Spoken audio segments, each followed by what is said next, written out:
funding and infrastructure constraints. Projects like Goldsboro River upgrades and a US $315 million loan will support ongoing initiatives, with several slated for completion in 2025. And that was your news in 90 seconds. Thank you, Biana, for our news there in 90 seconds. And of course, unfortunate news coming out there from the Hindu Society of Tobago. You know, we really have to, I think respect is a word that we have to introduce into our morning words, Biana, because I feel as if you respect yourself, then you will respect others. Yes. And theft, of course, is not synonymous with respect at all.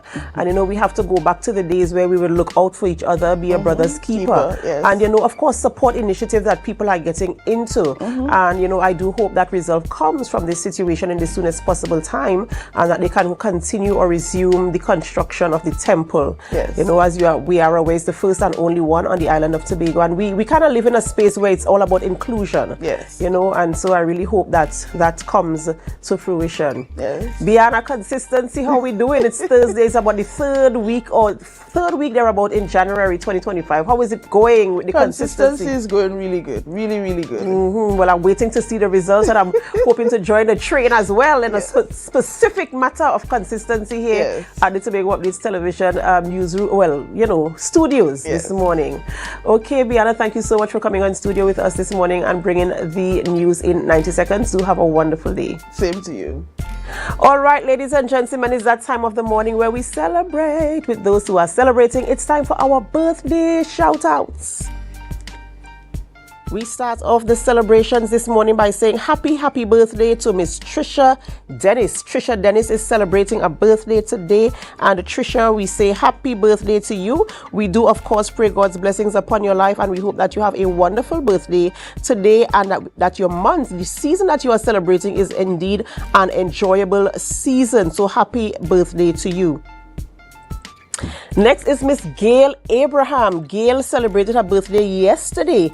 So this is a belated birthday shout out to you, Gail. We do say happy birthday to you. We pray God's blessings upon your life. We hope that you keep smiling, keep shining, and keep being the wonderful person that you are. So happy birthday to you as well. Of course, if you do have a birthday celebration of any nature, whether it is an anniversary, a promotion, a retirement, whatever you are celebrating, we join in the celebrations with you this morning. And of course, we remind you to put God first and to invite him into that celebration. He is the primary reason why there is even anything to celebrate. That includes life, the air that we breathe this morning. We have to give God thanks for that and include him in everything that we do, so he can continue to sustain us and give us more things to celebrate. How about that? Of course, you want to keep celebrating. Ladies and gentlemen, we are so happy that you are joining us this morning, whether you're viewing us on our Facebook live stream, on our YouTube channel, or on AMPLIA 102, or guess what, on Flow. Yes, we are also on Flow. We're so happy that you are joining us this morning, whether you are viewing right here in Tobago, in Trinidad, the Caribbean region, the United States of America, Canada, England, all of Europe, Asia, Africa, Australia. We say thank you so much for joining us this morning. Who are we speaking with? To all of you persons all across the globe, we start off the conversation by speaking with Mr. Larry Paul. He is the chairman of the Tobago Council of the PNM, and we're speaking about the PNM readiness for elections. Yes, you know that it is election season in Trinidad and Tobago, and we're going to be having that conversation. We also speak with Ms. Lois Leslie, PR officer, and Father Jean-Paul Henry, Anglican priest, as we speak about the St. Patrick's Anglican Harvest 2025 that also is upcoming. And guess how we're going to round up the conversation this morning? You might have heard about the controversial topic with Mr. Trinidad Killer. Yes, we're speaking to him this morning about his song Eskimo and all that entails around it and where it is right now. Yes, you want to be a part of that conversation to see how that has unfolded and where he is right now. So do stay tuned with us. We're going to go for a short break. But before we go for a break, guess who's up next? Up next, we have Mr. Larry Paul. Yes, Mr. Larry Paul is up next, and he's in studio and ready to begin the conversation this morning. So before we get into that, of course, we invite you to help us. Share the live, share the live, share the live. We'll be right back.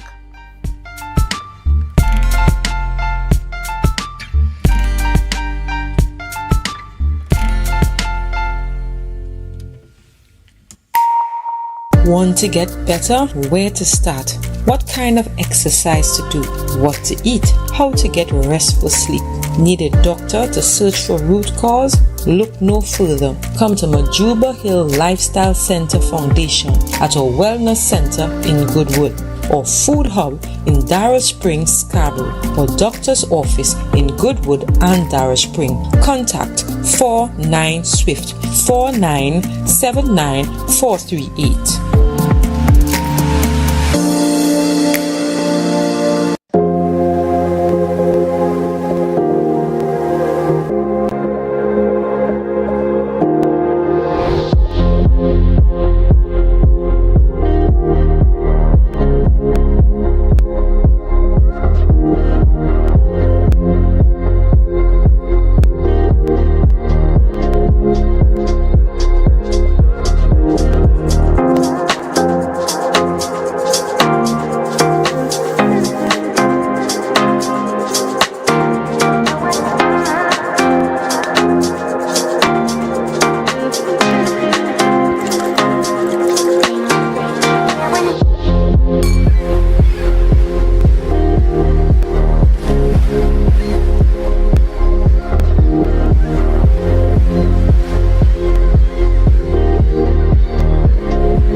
Put a smile on your face when you're moving from place to place. Good morning, good morning, morning, good morning, morning.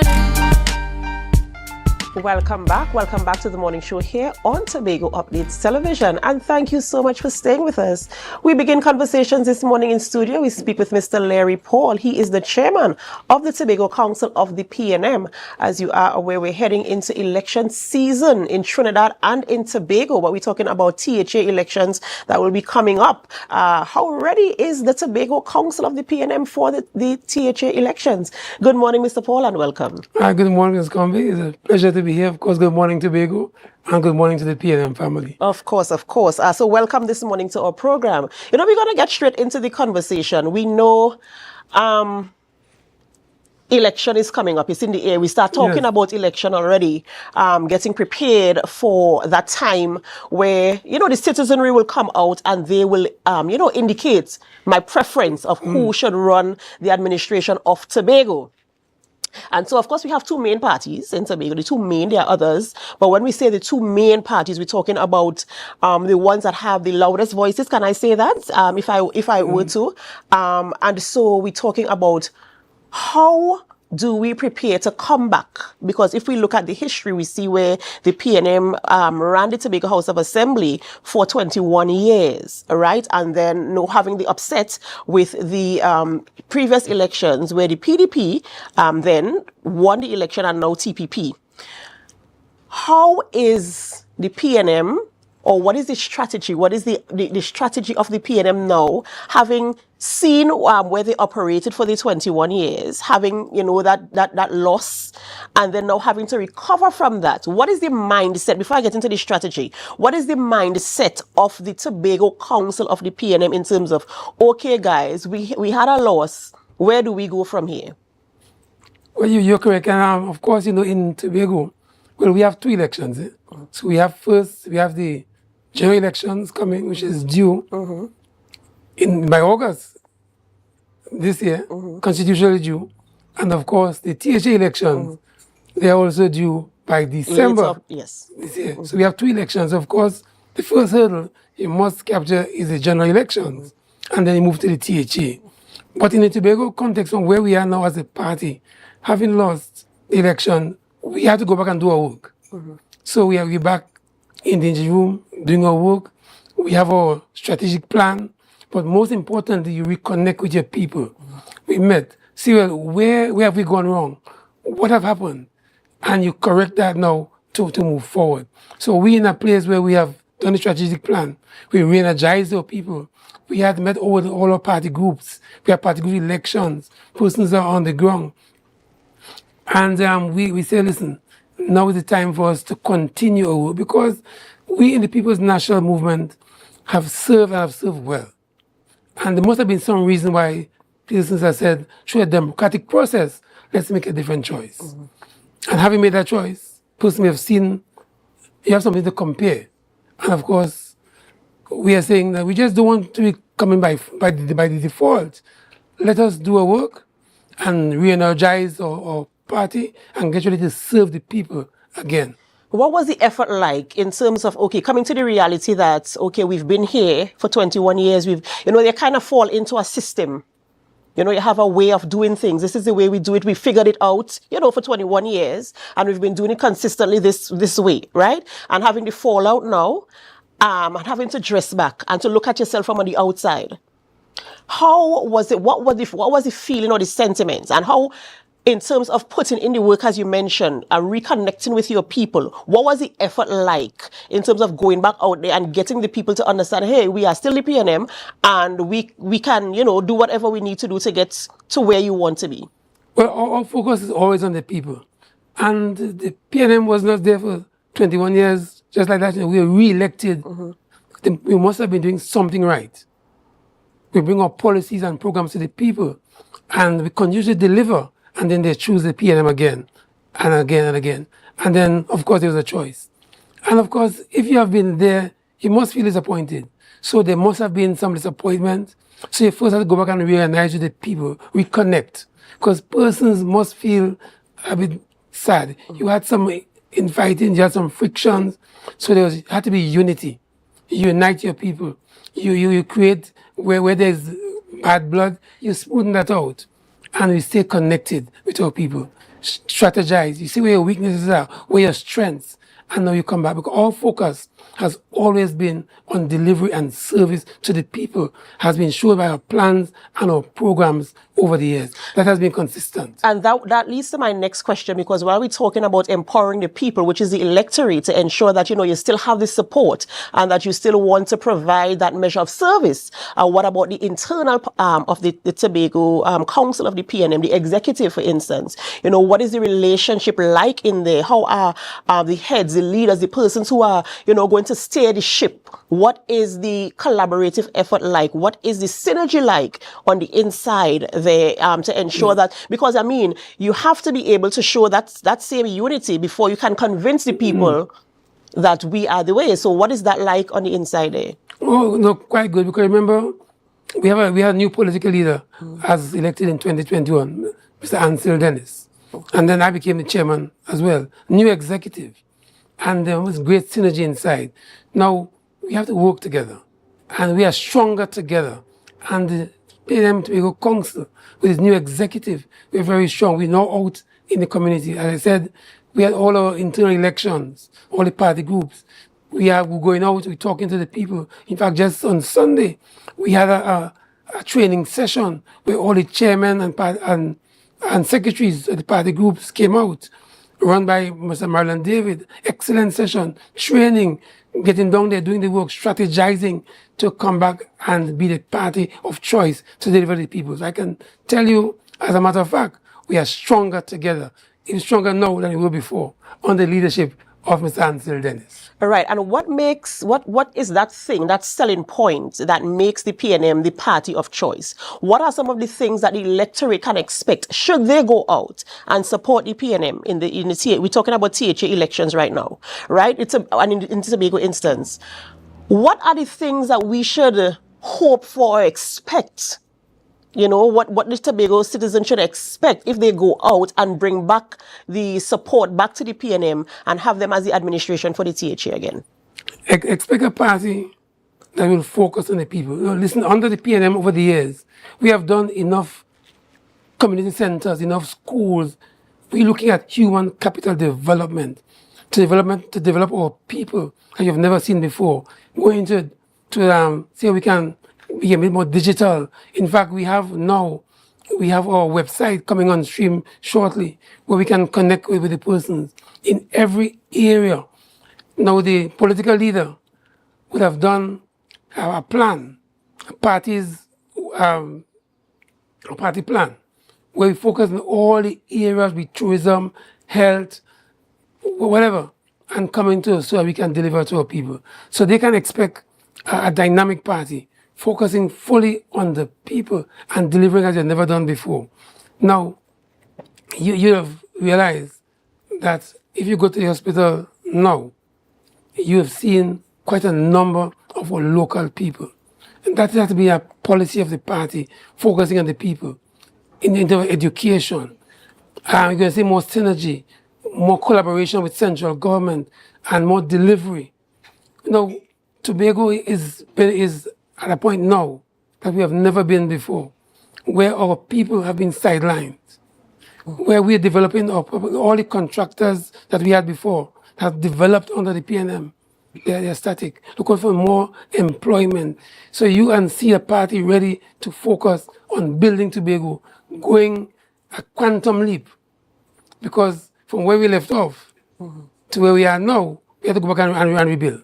You know, you made the connection there, and I was leading to my next question. You made the connection there with the relationship with central government. And the situation has always been, party come, party go, that the allocation to Tobago is always insufficient. How does the PNM propose to manage the resources that will come to them should they regain, you know, the position of administration for Tobago? How do they intend to manage the resources to ensure the same people that you're talking about, you've always been centered around the people? How do you plan to use the resources that are limited to ensure that every person on the island of Tobago is adequately taken care of in terms holistically? We're talking about, you just talk about employment, you're talking about all types of development. How do you manage the resources?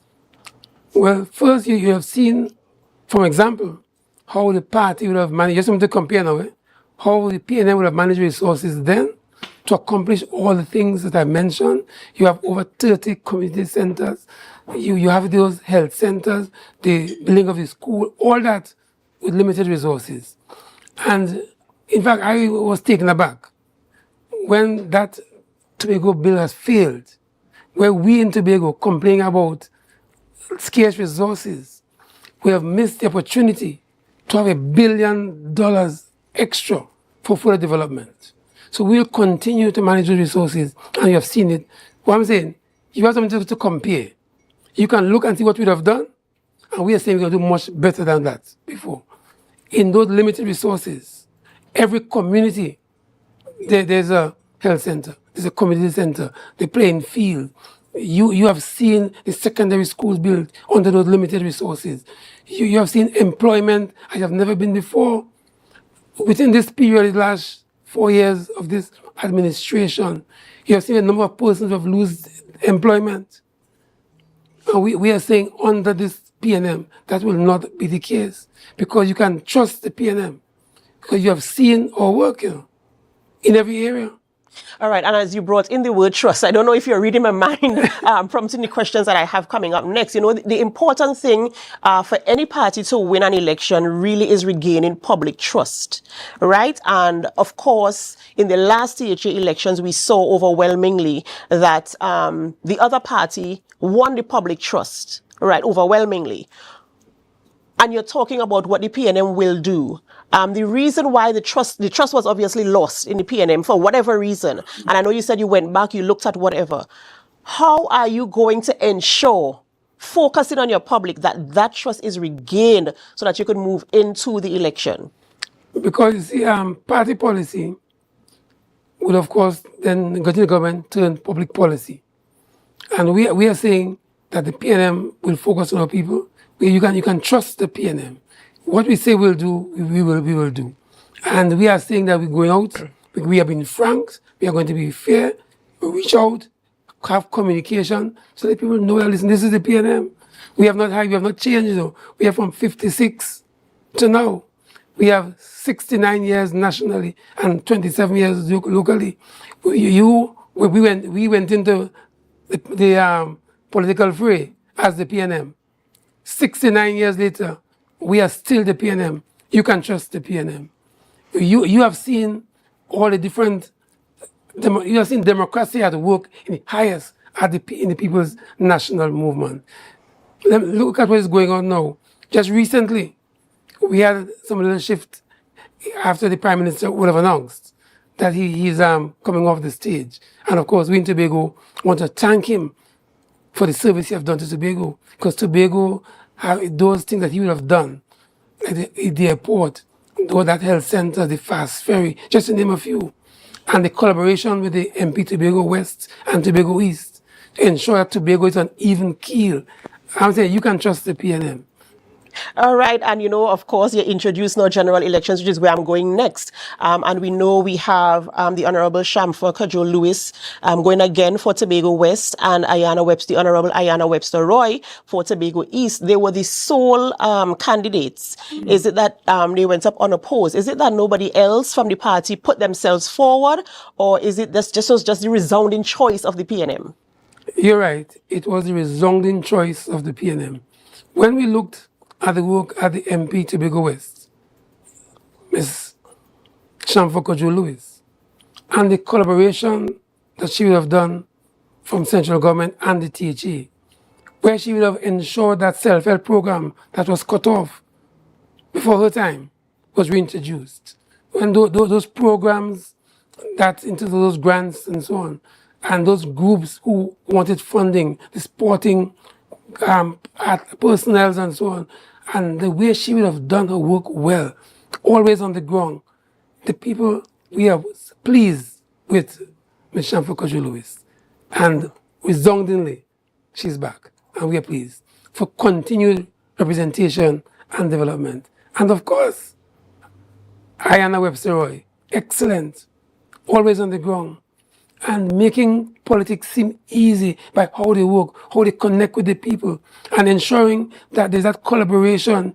You know, we have seen now where there's this acrimony between Trinidad and Tobago. We have gone past that, and we are able to have that synergy and smoothness with these two MPs. And the people said, listen, because of the work they would have done, and how they would have ensured there's a gelling that Trinidad and Tobago continues to work together, where they agitate on behalf of the people of Tobago for things to come, because those things are happening in Tobago didn't come just so, you know.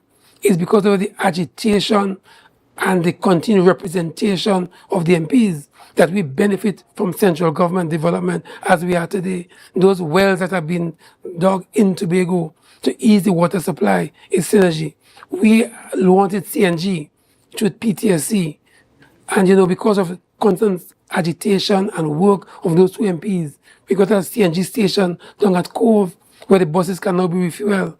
And there's so many other things that we can talk about in that area. That kind of synergy is what you want to develop the island. So not the costing and so on. We're going past that. Let's just work together. It doesn't matter who is on the other side. Our aim is to develop Tobago as its best, to get what we want for Tobago and our people. How can we do that? We can't do it by cussing and quarreling. We have to communicate. So it's safe to say that the two MPs represent Tobago well in the House. When they go there, they represent the issues of Tobago very well. Are you satisfied? You can see it by the result of their work. We are satisfied. Because listen, we have a hospital in Roxborough funded by the central government. That income just so. That gas station in Roxborough, that when the Passad Bicester regime was there, no funding for that. There was synergy, fire station, the two police stations in Tobago, one in Roxborough and one in Shervan. That came through collaboration. And it didn't start with them alone, you know. I remember when Mr. Stanfield Calendar, as minister, when the colon estate was up for grabs, was on the market for sale, Mr. Callender then had a conversation with Prime Minister Manning because that same kind of collaboration where we can now benefit from having the colon estate. The same thing with Pigeon Point and the other thing where the central government came in through collaboration, synergy and networking, all to the benefit of the people of Tobago. And we are saying we'll see much more of that. Tobago, listen, we don't just want to be the next choice. We are saying we are the best choice because we are taking the people's interests at heart.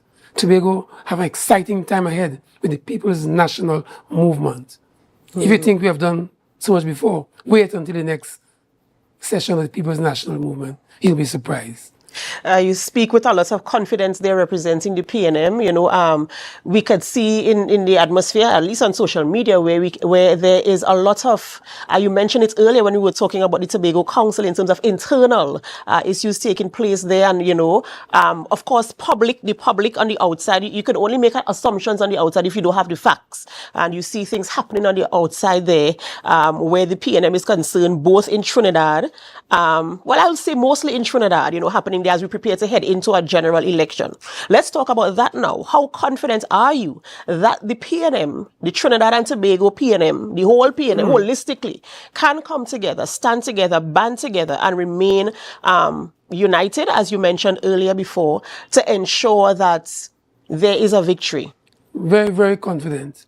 69 years, not 69 days. You remember when the Prime Minister, Dr. Williams then, died, and there was transition, there was some shaking up. We had Mr. Chambers. Everybody came together, coalesced, and worked behind Chambers. We have our Prime Minister now, Dr. Rowley, who have challenged Mr. Manning for leadership. Dr. Rowley is the Prime Minister. We had Mr. Penny Beckles then challenged Dr. Rowley. She's still in the party. So I see her going. So that now we have this little, well, I'm saying that's ambition and democracy at work in the PNM. I can tell you, show me one party where that, besides the PNM, where that kind of democracy is at work. You realize that after the little rumblings, as you call it, the General Council, the highest law-making body in the PNM, outside of a convention, met. And we discussed democracy at work. And we left them more united, saying, listen, the Prime Minister has made a decision, General Council agreed, we are back full with Stuart Young, we are on the ground with Young. So that is the kind of confidence I have in a party. We have seen stability that you have never seen before. I gave you some examples, you know, because I want you to know that we have something to look back to. I can't say the same for what's going on now with our party in Tobago. And challenge me. Show me one other party that you can have that kind of democracy at work. Mr. Paul, thank you so much for joining us this morning, ladies and gentlemen. We're speaking with Mr. Larry Paul, the chairman of the Tobago Council of the PNM, speaking about the readiness of the PNM for both the general election and the Tobago House of Assembly elections, which will both take place this year. So you want to stay tuned to your media platforms to get the information as it unfolds. Of course, you can follow the parties, see what is happening on the ground, and see how prepared each party is to take on the elections that are upcoming. In closing, is there anything that you'd like to share? Well, first, I want to thank you for having me. Thank Tobago. And to say, listen, the People's National Movement, we are ready to take Tobago, to rescue Tobago from the hands of the TPP. Well, you know, and the names are so mixed up, you know, from the party and government. And let me tell you something. Wait for the PNM. PNM will serve you and serve you well. Trust the People's National Movement to rescue Tobago. And in the national context, we put two candidates, the best that we have found, Shamfa Kojo-Lewis, and of course, Ayana Webster-Roy. We're saying support the People's National Movement.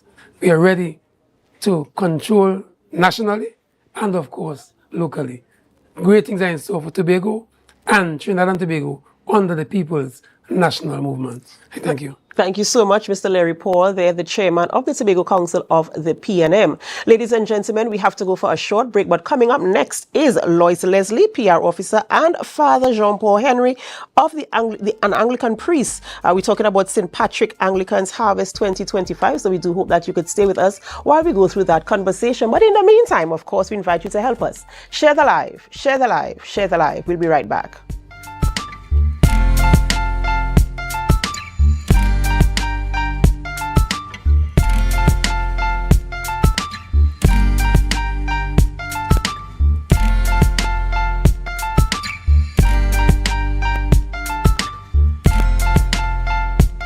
When the game is on, you don't want to miss the best moments. With AMPLIA TV, you can enjoy our ultimate sports package and watch your favorite games on the go.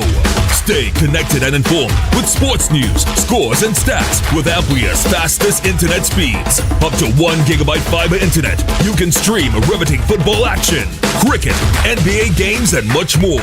With AMPLIA, it's game on. Visit amplia.co.tt or call 800-4663. AMPLIA. Do more, live more.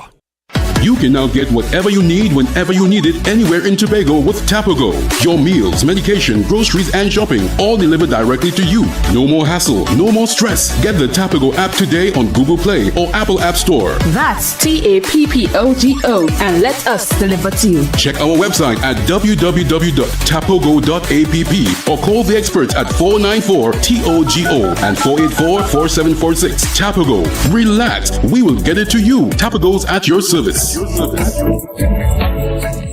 Tobago Glass Supplies has been a leading name for over 37 years in the glass and aluminum market in Tobago. We provide an extensive range of high-quality, innovative aluminum and glass products for commercial and residential use. Competitive prices with superior and professional services by committed employees who are guided by rigid quality standards. Tobago Glass Supplies specializes in the manufacture and installation of glass and aluminum products that are essential to today's homeowners and the business environment. We are engaged in marketing, sales, and installation of a variety of products. These ranges from windows and doors to necessities such as mirrors for homes and vehicles, designed and manufactured in-house or imported.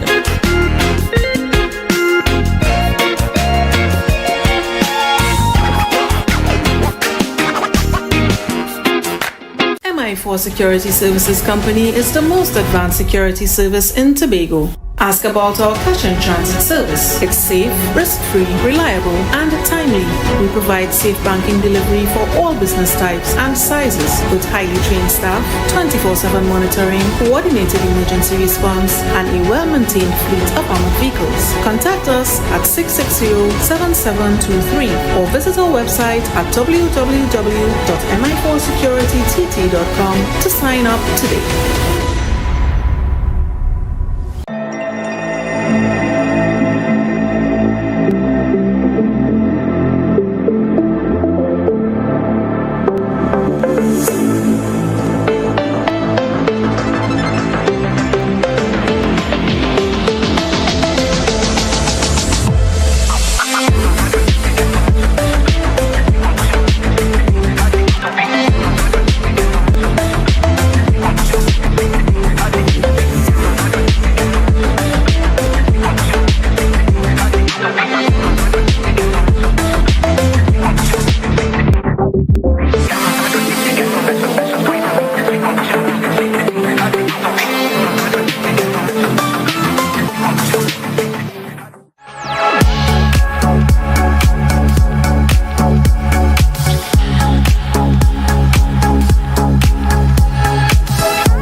place. Good morning, good morning, morning, good morning, morning.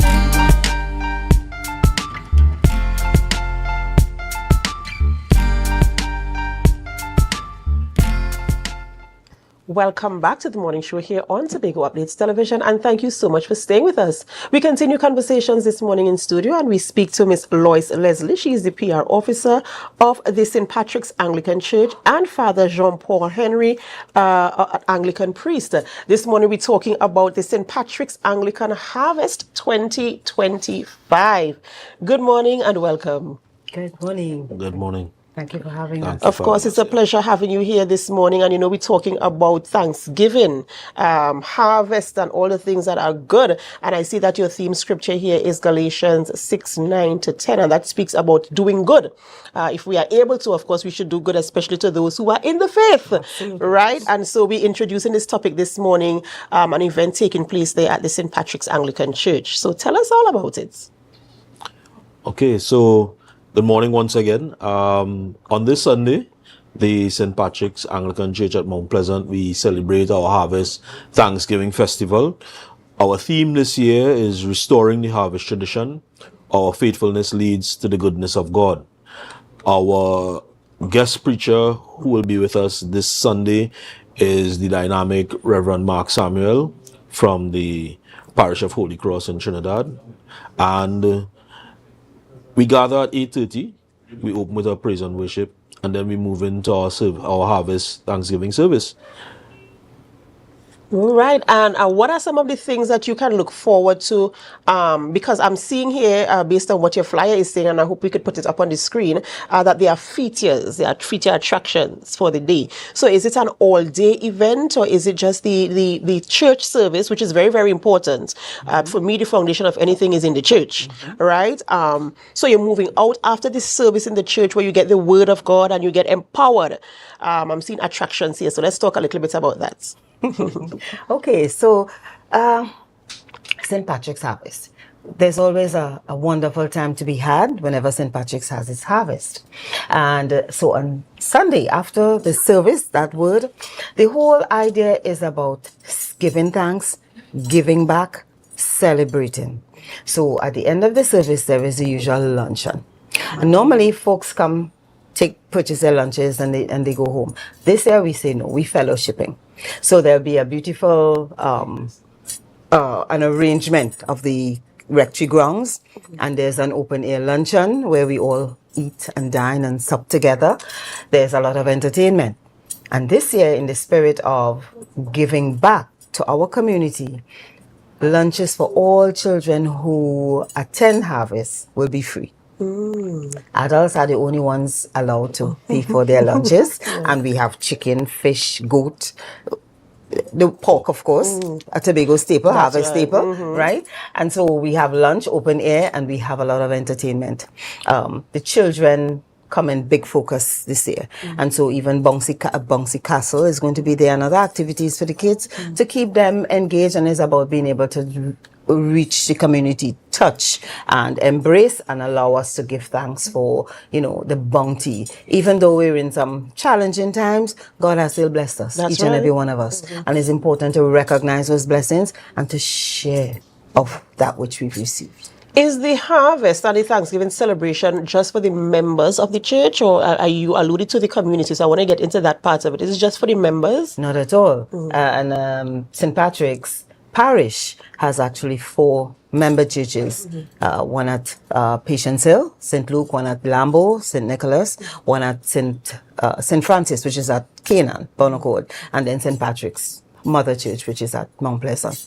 So we expect full participation from members of all those parish churches, but the invitation is extended to all Anglicans throughout Tobago and all Tobagonians, because we are one huge community here of persons who live, work side by side, play side by side, and therefore we want to be able to give thanks together, and we want to be able to do outreach as well. And why do you think it is important to have an event of this nature where all the churches in the parish, I hope I'm getting it correctly, come together as well as members of the community? Why do you think it is important that you pull all of these people together in one space for an occasion like that? I'm going to let Father JP answer that one. Okay, well, if we look at the mission of the church has not traditionally and biblically, if we go back, the church has not always been open to those who are members of the church. But Christ came to bring the church for all persons.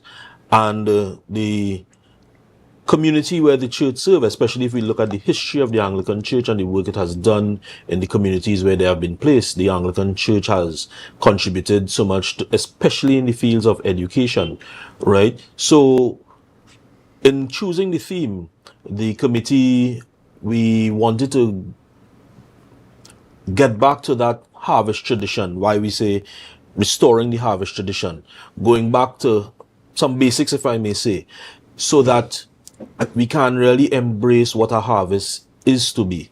And as I said, the harvest is not just for the church members, but the community in which the church resides, right? So, and as we speak about that community spirit, this evening, as a matter of fact, we have our mission service, which is a preface, if I may, to our harvest at the Mount Pleasant Community Center, where we're having an open air service. All are invited to praise and worship with us as we prepare for harvest, but also inviting the community to be part of that celebration, right?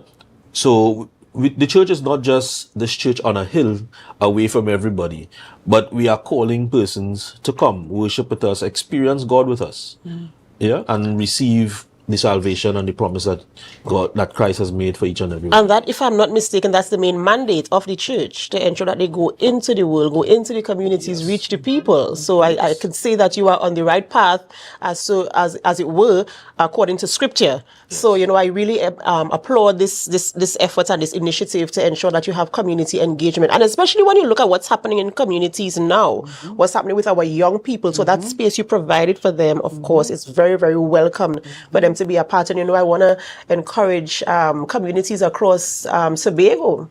It's open to all, even if you live in Charlottesville, can I say that? Well, absolutely. Come on down, and be a part of what is happening there. The events in terms of the bouncy castle and those items, is there a fee to participate in any of the events? Not at all. Not at all. Because that community outreach, that is a big part of our mission. And so for this harvest, again, it's about the communion. It's about the blessing. It's about giving thanks for that which we have received. And therefore, the mandate also is to share the good that you have received, and it's interesting based on what you just said. So, you introduced me as the PRO of I'm not. Because, why? Each and every single one of the members of the church, that's the PR person for the church. Because our mission is to go out, represent the church, and to be able to touch lives in positive ways and make an impact and draw folks back to God, back to basics, back to living, and back to reshaping our space and reclaiming our space from the elements that are threatening it. That's right. That's right. And just remind our viewers once again, day, time, start, and how late you intend to go in the evening with the fellowship part. As late as you. So we're saying, normally you come to harvest, you pick up your lunch, but you go to the different spaces and different homes and you eat and you drink and stuff. That's fine. But do that later. Spend the day. Let's spend the day. And that's how harvest used to be. So our version of the long-time cantata is the afternoon of lunch and entertainment, because we do have great entertainment that's going to happen. Even Father JP very much involved in that, and he will be able to tell you some of the entertainment that we can expect. Yeah, so in a bid to make it attractive for persons to stay, and as my sister said, not run off and go by the neighbor and so forth, we want to fellowship in church. Church is supposed to be that safe space. And so part of the attraction is that of live entertainment while you dine. So we are seeking to have a panis or two even my sister has volunteered her services as a saxophonist. So those are some of the entertainment that we will have gracing us as we dine. So, it's not just going to be boring and you have to listen to the person next to you bore you with their own talk. But, we have some live entertainment. And just to correct one thing my sister shared, not all the activities are going to be paid for. We have some fun games, so we have the fundraising aspect still there. But mainly, as she said, we focus on the children this year. So we are trying to have the children activities really there at no cost, so that parents will bring the kids out, in the economic times we are in. It could be daunting to say, well, I have 3 or 4 children at home. How am I going to carry them to this? And they can't enjoy themselves. So we really want to focus on the young ones and getting them back into the safe space of the church. Yes. And I want to commend you on something you said. You said that when you said that I am not the PRO, all the members are. And I want to talk to the church. The Church of Jesus Christ. We are the PRO of the church. Absolutely. I like that. And that's something I will take to my church. Thank you for that. Thank you for that. We have to represent Christ wherever we go and whatever we do. And of course, we are placed in different locations. We're still one body. And so we have to represent the cause of Jesus Christ through programs, initiatives, events, whatever we're doing. And support. And support. So we're saying, come to St. Patrick's on Sunday. Purchase our lunch, because it's the activities for the kids and the lunch for the kids. Those are going to be free. Those are free, but they have a cost. But there's absolutely there's an attendant cost. So our lunches and the lunches are really well priced, between $55 and $65 for pork and goat and all kinds of stuff.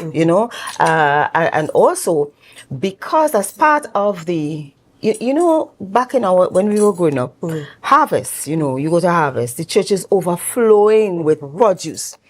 Times have changed and that has kind of shrunk a bit. And we're saying this year, let's be bountiful. Let's give generously even of the little that we have, because, the Bible says, cast your burden on that water and it will return after many days. Bless others with whatever you have. And so we're saying, even among the 4 congregations of the parish, there's a competition, Father JP, with respect to that basket, what you bring, let's see who could outdo who in terms of what you can give to the harvest, so that in turn, those gifts in those baskets will be shared with the less fortunate within the community. And Father is very strong on that. Yes. And the principle also, as you spoke about, giving, there's a principle of giving and receiving, and while you might be thinking of $55 for a lunch, that money collected from that, I'm sure, goes towards some type of cause. Absolutely. Right? And you must give. And I believe that the things that we have are not necessarily for us. No. It's for other people. What I have is for you, and what you have is for me. Absolutely. As far as I understand biblical principles. And so we must, jump on every opportunity to give, to sow into fertile ground so that the returns can come. So I do hope that the people come out. I do hope that you have a wonderful time. It sounds so exciting. It sounds really, really, really exciting. So that means you come in? We'll see. It's a possibility. Once there's life in me, there's a possibility that it can happen, Yes. And, I really do hope that the members come out, the community comes out, the people come and they give their support, and that those baskets are overflowing, not just for the purposes of the competition, but also to ensure that persons in need, their cupboards can have something in there for their children, and even if it's for a week, that they can think of, well, I have a meal for a week, so I don't have to worry too much. And, the times that we're living in is very hard and, difficult, but those of us who have, and this is something we always talk about here on Tobago Updates Television, if you have a little, give a little. There might be somebody who is in need, and you might have something that in excess that you can share with those around you. And this is a perfect opportunity. The St. Patrick's Anglican Harvest and Thanksgiving, which takes place this Sunday. You want to be there from 9 a.m. for the service, and then you want to have lunch with them, and you want to spend the entire afternoon and evening as they have fun in the courtyard of the church. Bring the children along, tell your neighbor, tell your friend Tell those who don't have anything to do, let's find something to do this Sunday in the presence of God, in the company of the children of God, fellowshipping, dining, and having lots and lots of fun. And in closing. Yes, so thank you. In closing, I want to say the service begins at 9 a.m., but praise and worship, that praise and worship session begins at 8:30. And it's all about enjoying our faith as Christians, and enjoying it. It's not about, Father used the word boring, but let's experience the joy of fellowship as we celebrate St. Patrick's Harvest. Absolutely, absolutely. So all the best to you as you celebrate on Sunday. Ladies and gentlemen, we've been speaking with Miss Lois Leslie and Father Jean-Paul Henry of the St. Patrick's Anglican Harvest 2025 this Sunday. You want to be there, be a part, and support in any way that you can to make this event a success. We have to go for a short break before we continue conversations this morning. And as we go, of course, we invite you to help us. Share the live, share the live, share the live. We'll be right back.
Cafe, the buffet restaurant that specializes in all your tasty local dishes. For breakfast and for lunch. Breakfast includes coconut bake and sada roti, served with chokers, bull joil, and sausages in tomato sauce. Not forgetting beef and cheese pies, shepherd's pie, macaroni pie, and rice in various styles. Meat served in a variety of flavors, garden salads, and pasta salads. All this accompanied by fruit juices, coconut water, your choice of a great combination to appease your taste buds. So call us today to order, as we are here to accommodate your busy schedules or if you are having a cooking day off.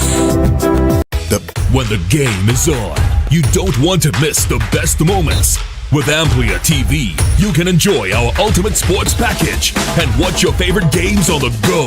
Stay connected and informed with sports news, scores, and stats with AMPLIA's fastest internet speeds. Up to 1 gigabyte fiber internet, you can stream riveting football action, cricket, NBA games, and much more. With AMPLIA, it's game on. Visit amplia.co.tt or call 800-4663. AMPLIA.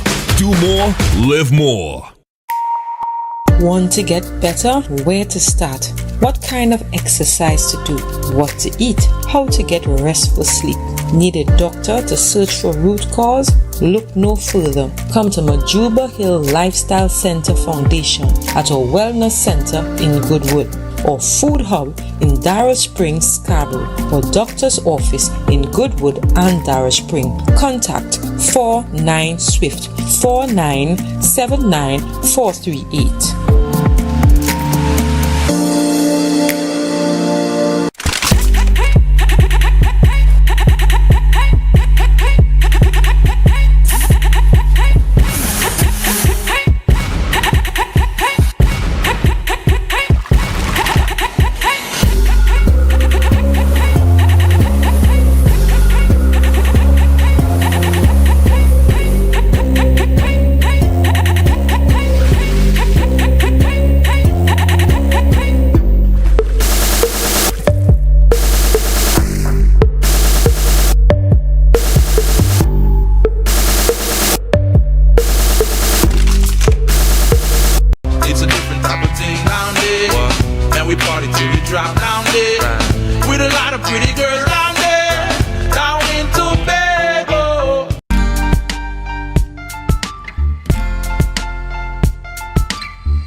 from place to place.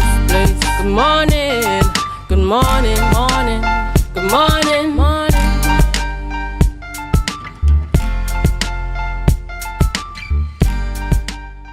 Welcome back to the morning show here on Tobago Updates Television, and thank you so much for staying with us. We're just at 7:55 a.m. So if you're getting to work for 8 o'clock and getting the children to school, you should have already dropped them off and probably be heading to your office this morning. Remember to drive safely on our nation's roads because you want to get to work in safety.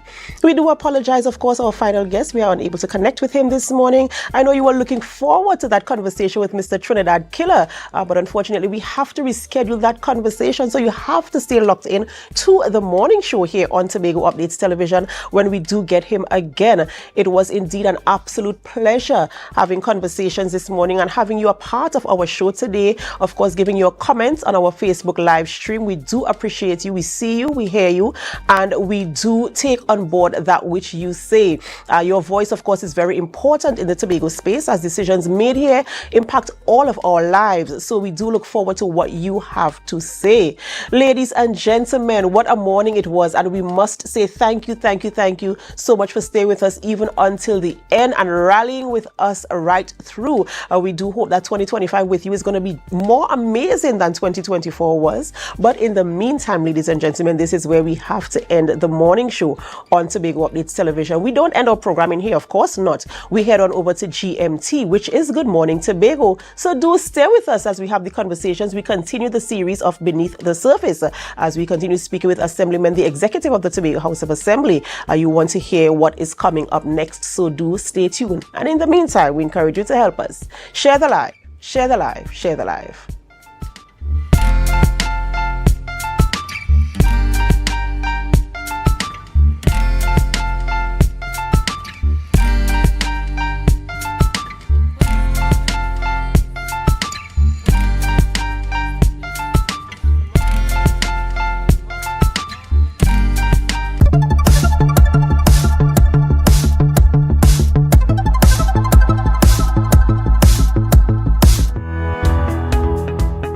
This project represents a key step in our commitment to enhancing energy resilience, increasing renewable energy penetration, and reducing greenhouse gas emissions in Tobago. In line with the government's objective of reducing overall greenhouse gas emissions by 15% by the year 2030. It will impact the school's identity in an enormous way because Charlottesville Methodist Primary School is the first primary school within Trinidad and Tobago where we have solar panel.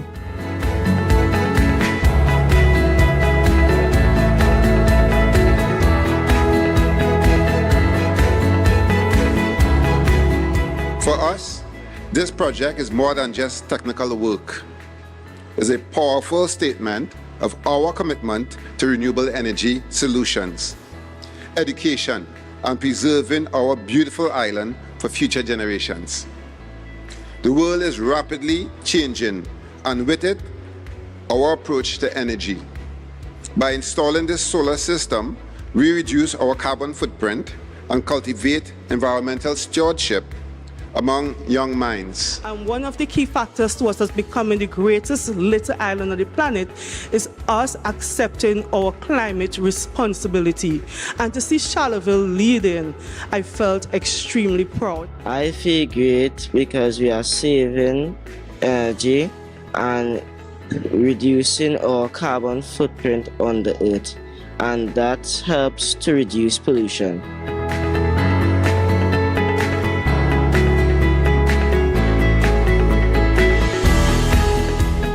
For a very long time, we have been reliant solely on hydrocarbons, but this is a step in the right direction, a step towards diversifying our energy consumption patterns, and a step towards doing so in the most sustainable manner. If we spread these initiatives all over this country, it means then that TNTech will no longer have to generate and depend on NGC for billions of dollars in gas that we can now have at our disposal, that we can now use to build more schools and to build more roads and to build more hospitals and to improve the living circumstances of the people of Trinidad and Tobago.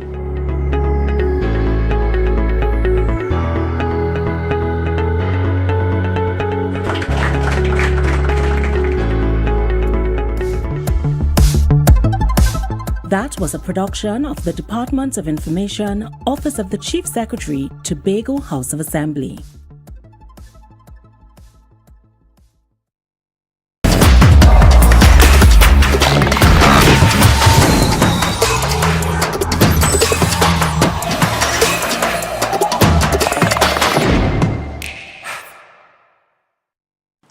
A good Friday morning to you. This is another episode of Auto Correct. And this is where we sit and we take the time to actually correct misconceptions in the space, to actually treat with questions, burning questions that you may have. And on Monday, when we had our Auto Focus episode, we started a series where we invite others to the podcast, because I really and truly want to share the opinions of others, which may or may not align with my opinion or the policy of the government. But the beauty about democracy is that we all should have a say in this matter of Tobago's self-government. And so this morning, I have AMPLIA Chong with me.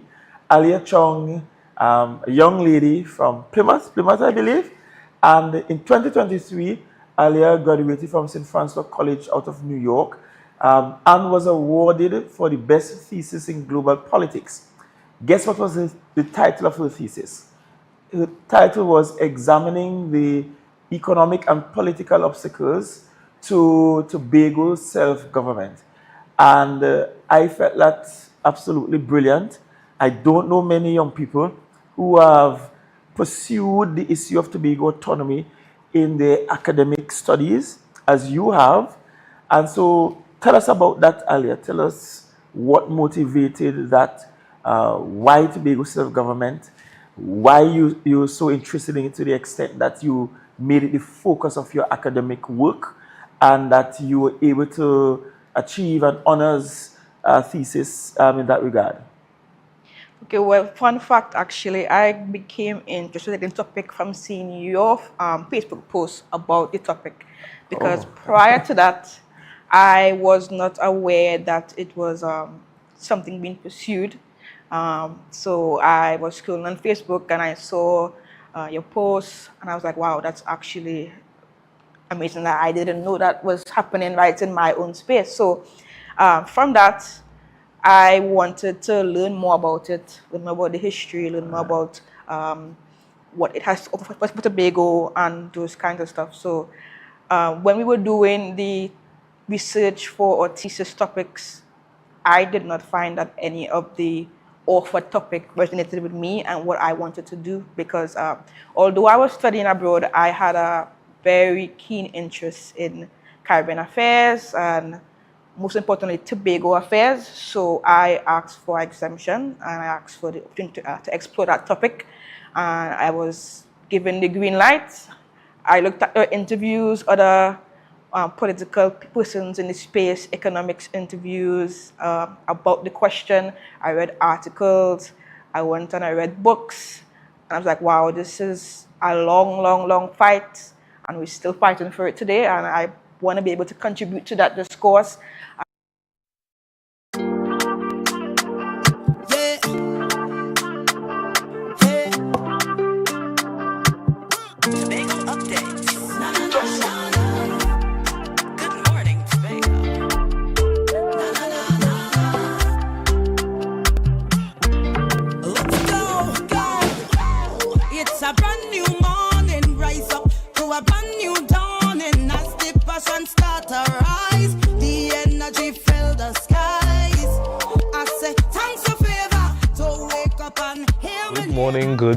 Good morning Tobago, and welcome here to Tobago Updates, where we are hosting a Good Morning Tobago show. And viewers, it's so good to have you, it's so good to see you. For those of you that always choose Tobago Updates to start your morning on the right note, thank you so much. I'm Luke James Trim, and I'm proud to be your host for this morning's series. But before we get into the fun, here is your news in 90 seconds. Tobago police are investigating the theft of $40,000 worth of materials, including 2 tons of steel and 2 pallets of blocks from the construction site of Tobago's first Hindu temple near Signal Hill. The theft was discovered on January 21st by Unemployment Relief Program workers assisting with the project. The stolen materials were donated by the National Commission for Self-Help and Almando's Hardware. The temple, started in 2022, aims for the completion by Easter. The Tobago Hindu Society hopes investigations will lead to recovery, expressing sadness over the setback in the temple's progress. WASA CEO Keith Roy Halliday emphasized the need for water metering to promote conservation and accountability, describing it as vital for managing water as a scarce resource. Speaking in Tobago, yesterday he outlined the efforts to restore public trust, reduce leaks and modernize infrastructure, including a revamped app and operational control center. While praising Tobago's progress to a 24/7 water supply, Halliday acknowledged challenges in remote areas due to funding and infrastructure constraints. Projects like Scholesboro River upgrades and a US $315 million loan will be allocated to support ongoing initiatives, with several slated for completion in 2025.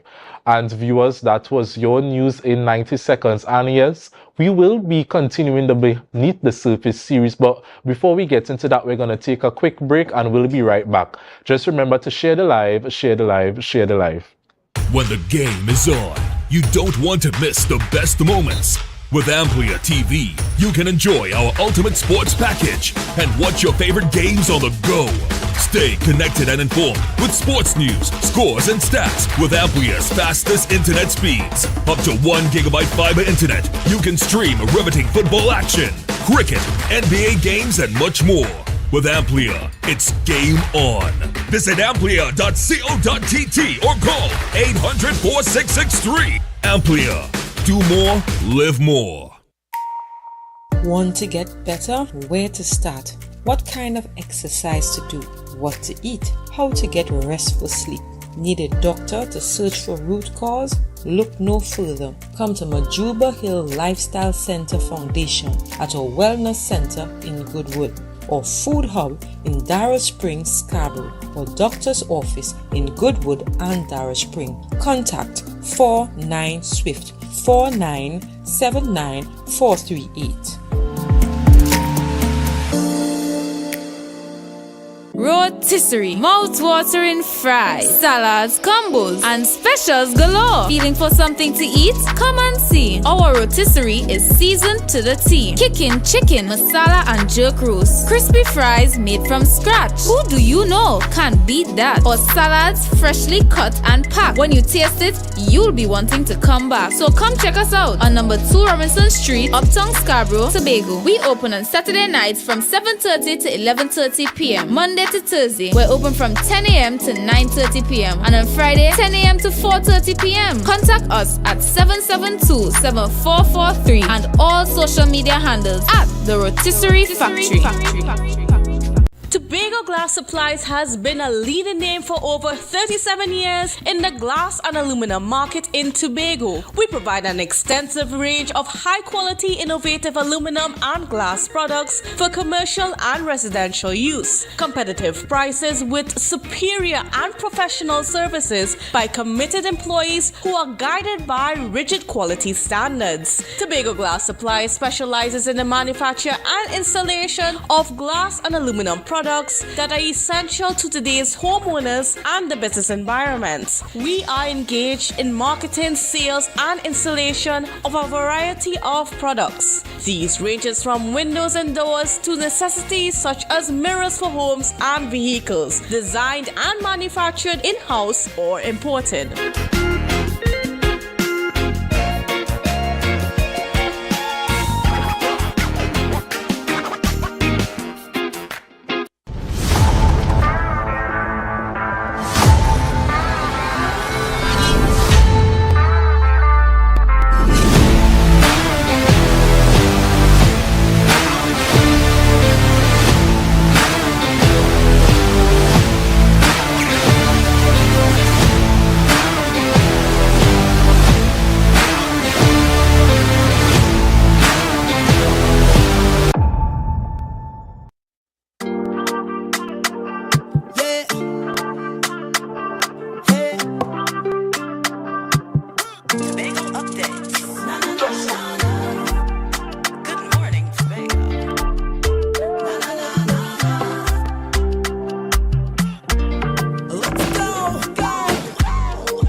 Good morning, and welcome back to Good Morning Tobago right here on Tobago Updates. I am your co-host this morning, Chanel Felix, and you know whenever you see me sitting here, it's because we're about to have those conversations that you want to have while I ask those questions that you want asked.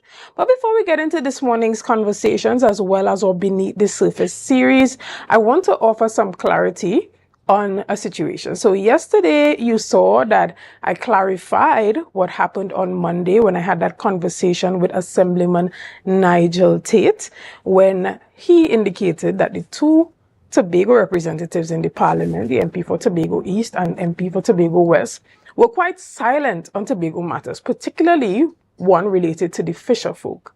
So I said to him, giving credit to the minister and MP for Tobago East, I did see that she did post on her social media pages and she did make a statement indicating that the IOPC is still open to receiving those applications from Tobago fisher folk, and that her office at Cast Building was going to help fisher folk to submit those applications.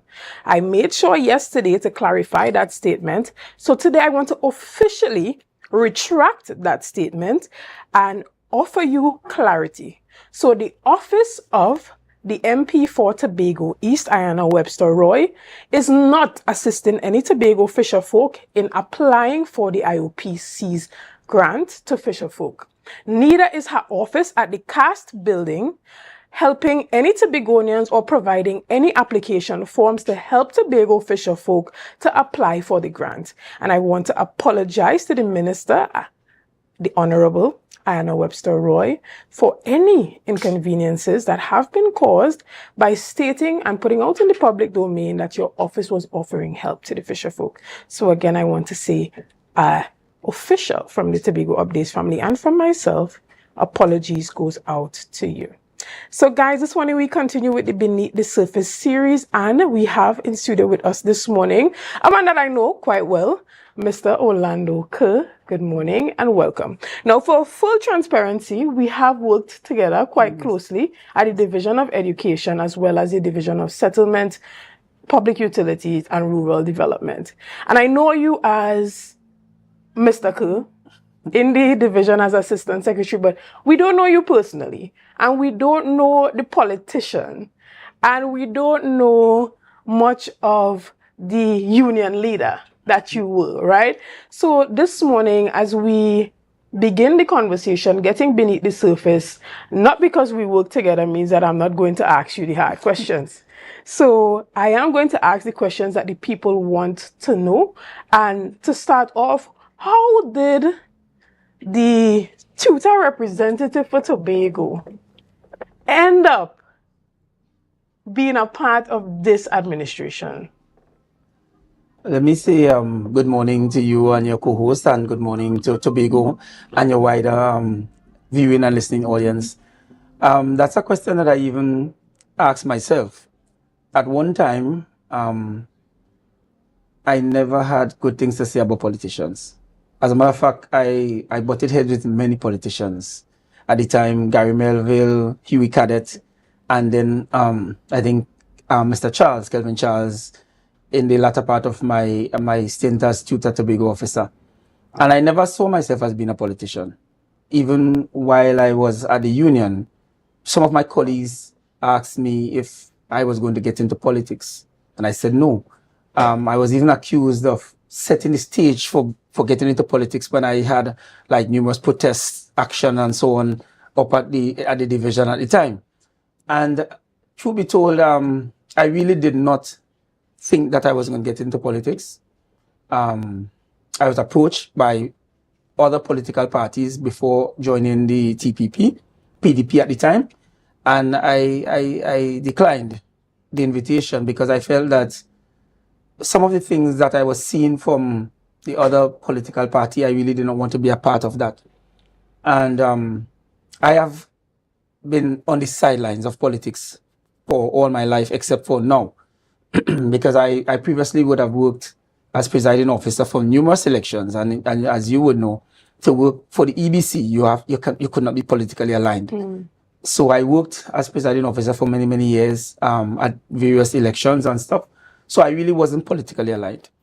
After the elections in 2021, and I received a call from the Chief Secretary asking me if I would be willing to serve as a counselor and as Assistant Secretary in Education. I was totally surprised by the phone call.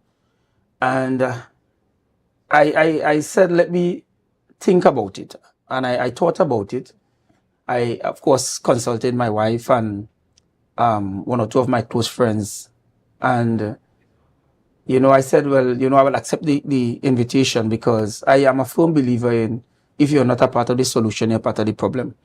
And I would have spent many of my years criticizing the administration in Tobago, talking about things that we needed to get done, talking about education in particular. And I was given an opportunity now to be a part of the transformation, the solution to some of the issues that were plaguing the education landscape in Tobago. So reluctantly at first, I did accept, the role and the function. And even after I accepted, there were many days that I questioned whether I made the right decision because, it took me a little while to get accustomed to the political climate because I believe in certain principles and sometimes, some of the things that will happen and some of the false information and the false narrative that you hear out there, sometimes I believe as though I really don't want to be a part of it all. But I think that having children, I think that is one of the major reasons why I decided to stay, because what Tobago are we living for our children? And I think that is one of the reasons why I believe that my calling from God to be a part of this was necessary. And that is why I am still a part of it, even as of now. All right, Mr. Kerr, I want you to talk to me about that intersection between your role transition and community, because as we are aware, you were appointed Assistant Secretary in the Division of Education, Research and Technology, and then you later transitioned into the Division of Settlements, Public Utilities and Rural Development. How has this shift influenced the way you approach the needs of Tobagonian residents on a community level? Well, I think that if you have the intention to develop Tobago, regardless of which division you are placed at, you would always try to see the things that you can do that will positively affect the island. And I know that education may be my first calling, and it is something that comes natural to me because of the fact that I would have been a Tobago officer for so many years, and I'm quite familiar with a lot of the issues and so on of the teachers and some of the things that were affecting, the whole education landscape in Tobago. But being at the Division of Settlements, I also am trying my best, and of course, rural development as well, because I'm responsible for rural development and public utilities. Again, it's about the service to people. It's about bringing that relief, for wanting of a better word, to many of the persons who are, having challenges on the island. And about finding creative ways to, do the things that you want to do, because of course, that we have budgetary constraints and we don't have the kind of resources that we would like. So it was a transition for me. I must say that, I've hit the ground running because we have a lot of programs that we have started that should be bearing fruit, some of them in the short term and some of them in the medium term and some of them in the long term. So that I'm quite happy with the progress that has been made so far in my new portfolio. And I think that Tobago is going to benefit from a lot of the initiatives that, have started since I've joined the Division of Settlements. And Mr. Kerr, I want you to walk me through what community means to you, because paying attention to most of your media appearances, you always emphasize on the importance of community involvement. What does community mean to you, one? And two, how can you see getting higher engagement in community involvement to really address the needs of housing development and from a project perspective? Because we know that when you look at housing, especially when people apply for a house nationally, have to wait over 25 years and more just to get one house. How do you see community getting involved to really alleviate that problem? Well, the community has always, and in Tobago, has always been involved in terms of housing.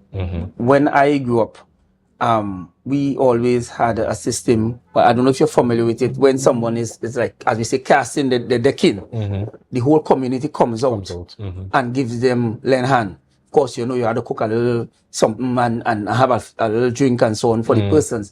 And that is how I grew up, with someone who is, building a home will get that help from the community. We have moved a little away from it, but I think that even with transition, there are some elements of it that we should continue to embrace, right? Because we know that Tobago has a unique culture.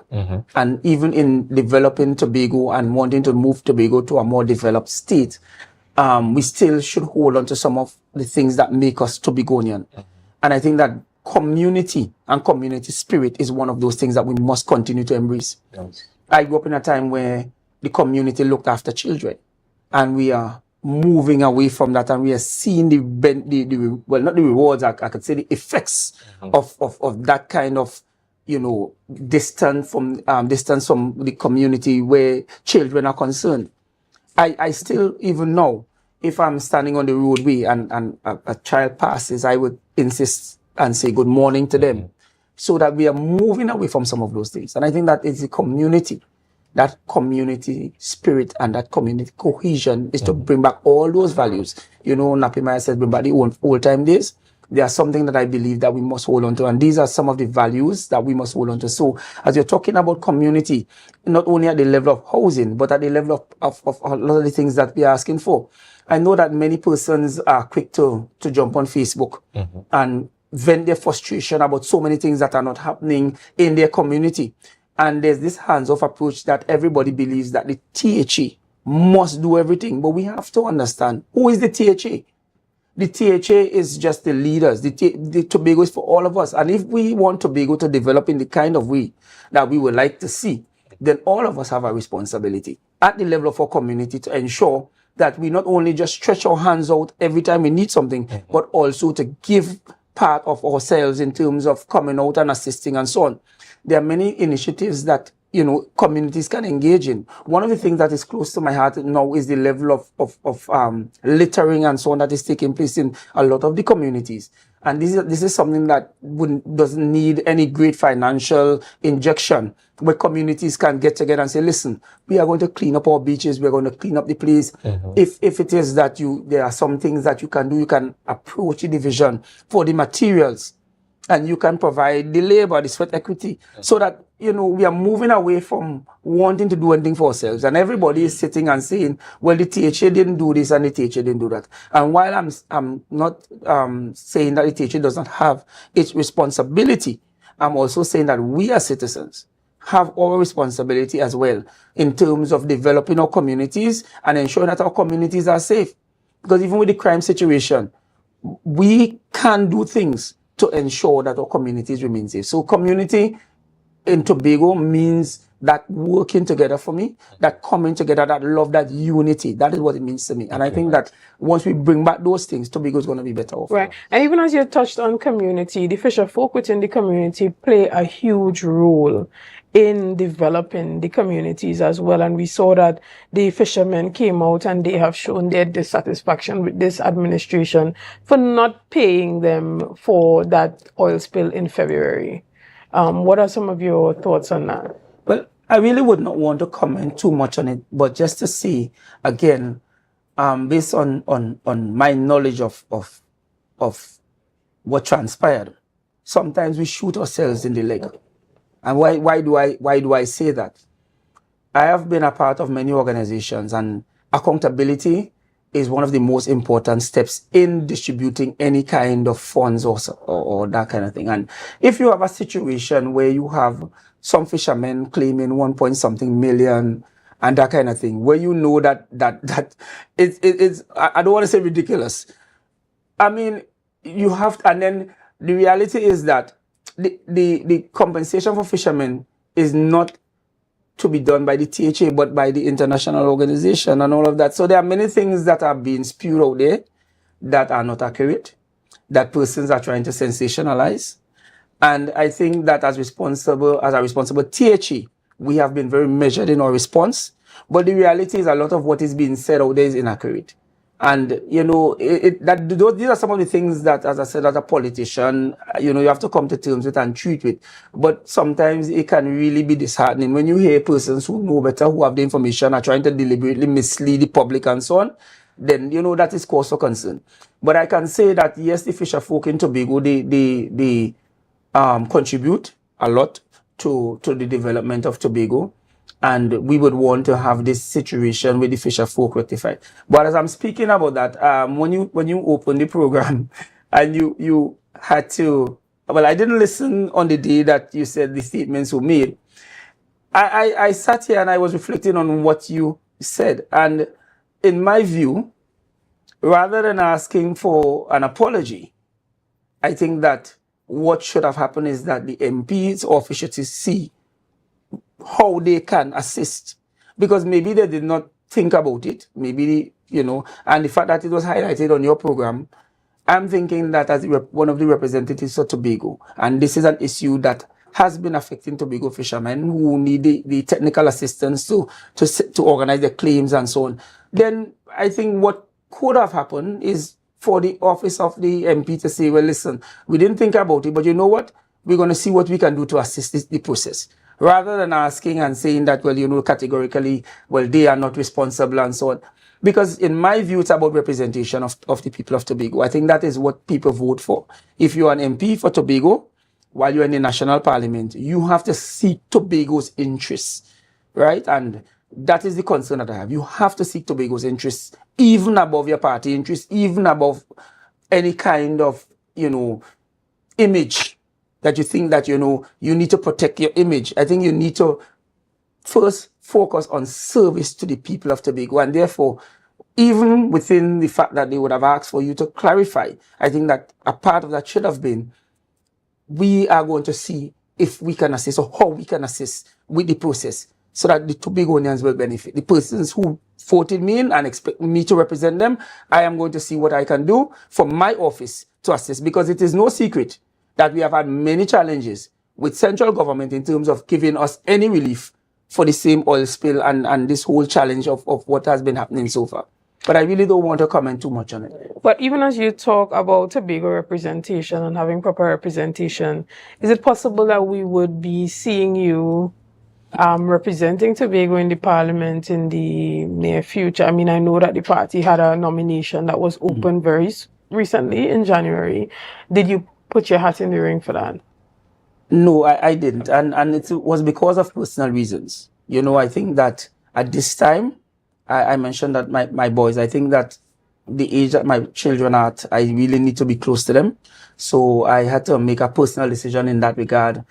But I am always willing to serve. It is no secret that when I was Tobago officer, I championed Tobago teachers' cause at the level of the Teaching Service Commission, at the level of the Ministry of Education and so on, because I'm Tobago-centric.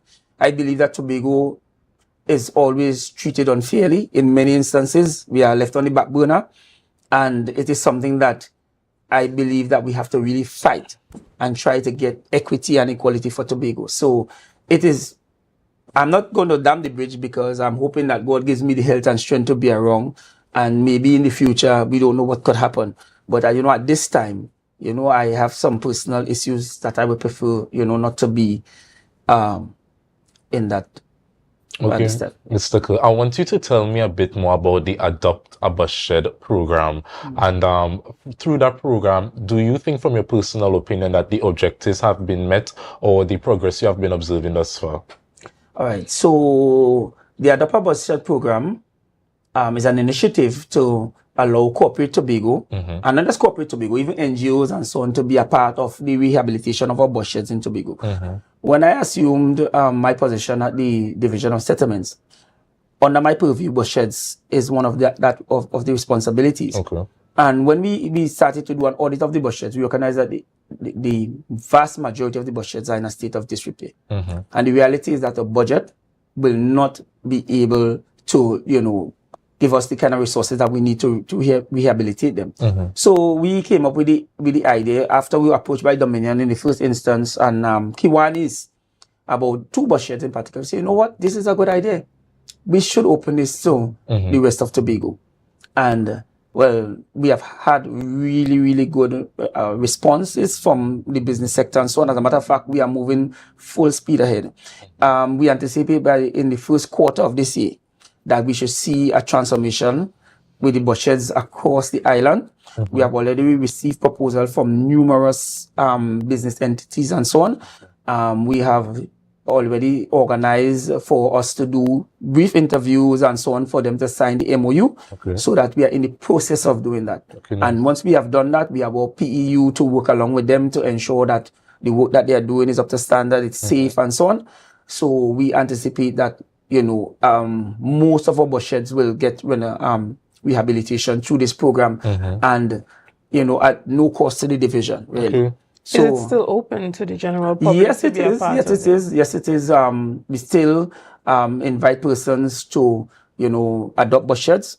Most of the bus sheds on this end, we have a higher uptake on this end than on the windward end, right? So, but the program is across the island, even on the north side and so on. So we are encouraging persons to adopt a bus shed. Of course, you're going to get your mileage because you're going to get to brand it out and so on. And the process is very simple. We have removed a lot of the bureaucracy. We have made it very, very simple for persons to adopt a bus shed. Once you indicate your interest, and we have a short interview with you for us to have an idea of what it is that you're thinking about and so on. And we give you the parameters. We do an MOU with you. And then you are allowed to go ahead and do the renovations and the branding out and so on. The only stipulation in terms of the branding is that you would have to also include the THA logo in the branding, right? But we anticipate that it is going to be, a successful program. It has already been a successful program because we have so many persons indicating their interest. But you indicated that participating or competing or representing Tobago East is not necessarily in the cards for you right now. However, what about that THA election that is pending? Well, I would normally, how should I put it? Allow myself to be guided by God. So when the time is right, then that decision will be made. For now, I am focusing on service to the people because it is no secret, and I'm going to say it here, that the area that I live in, which is Roxborough Argyle, we have an absentee representative, right? And I would normally try my best to fill the gap with a lot of the issues that are in the area. And of course, I live there, so I'm familiar with the issues. And I have lobbied for a lot. If you know me well, you know that I lobby very, very passionately. So I've lobbied for a lot of things. I've lobbied for the lights at Lowido because I played football at Lowido ground, right? So the lights at Lowido, I lobbied for that. We lighted the Delaford Anglican school where some of the young fellas and they would normally sweat. Actually, I went and I sweat with them last night because I normally try to interact with the younger fellas and so on. I've lobbied for that sidewalk from Lowido to the Anglican school where, those children have to traverse on that stretch day, right? I've lobbied for, recently we had some holes and so on. I've lobbied for the road to be patched. I'm lobbying for the beach facility at Lowido for us to put facilities and so on. Because the thing about it is, if you are interested in service, you don't always look at yourself. You look at what you can bring to the community. The reality is that I'm in public life now.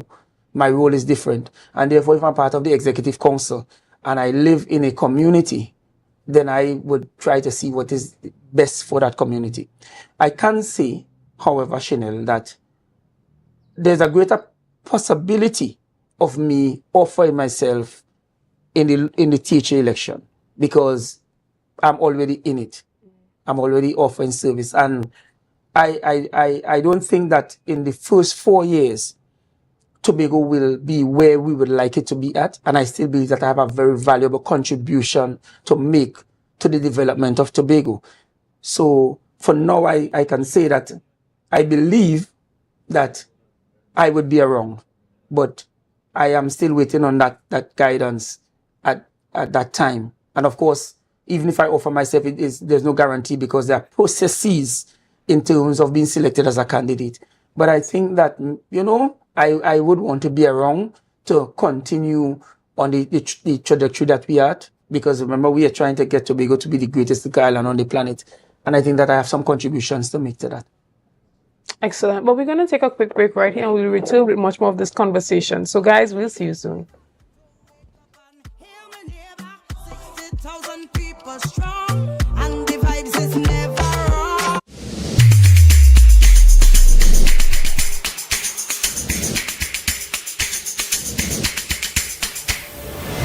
Morning, good morning, put a smile on your Coconut's Cafe, the buffet restaurant that specializes in all your tasty local dishes. For breakfast and for lunch. Breakfast includes coconut bake and sada roti, served with chokers, buljoil, and sausages in tomato sauce. Not forgetting beef and cheese pies, shepherd's pie, macaroni pie, and rice in various styles. Meat served in a variety of flavors, garden salads, and pasta salads. All this accompanied by fruit juices, coconut water, your choice of a great combination to appease your taste buds. So call us today to order, as we are here to accommodate your busy schedules or if you are having a cooking day off.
Welcome back to Beneath the Surface here on Tobago Updates, and we are chatting with Councillor Orlando Kerr.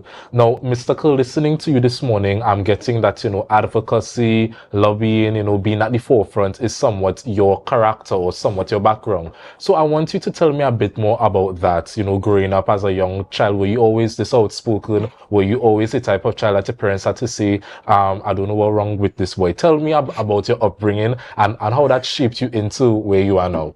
All right, so I grew up in rural Tobago, in Dallaford, and believe it or not, I was very quiet. I would even say introverted, even at school and stuff, at primary school. I wasn't very, boisterous. I was more a quiet child in the class, And when I went to secondary school, Scarborough Secondary, back in those days, you had to travel on the bus to get to school and so on. And you started to develop, you started to get out of that because, you're interacting with different people and so on, and you're meeting new people and new friends and so on. And then by the time I hit Signal Hill, you started to develop it a little more. I think my coming out started when I became the head boy of Signal Hill. When I was in sixth form, I was the head boy. And of course, being the head boy or the head prefect at the time, there were times that you had to address the assembly and that kind of thing. So I started to, get a little more confident and speaking in front of large groups of persons and so on. So I think that is where it started. And then when I became a teacher, I started in the union on the CSAC committee, that is the Sports, Cultural and Social Activities Committee, because I was always a person with a background in sports and so on. At the level of my community, I had served as the secretary of my football club. Believe it or not, I had served as the secretary of the Tobago Cricket Association at one time.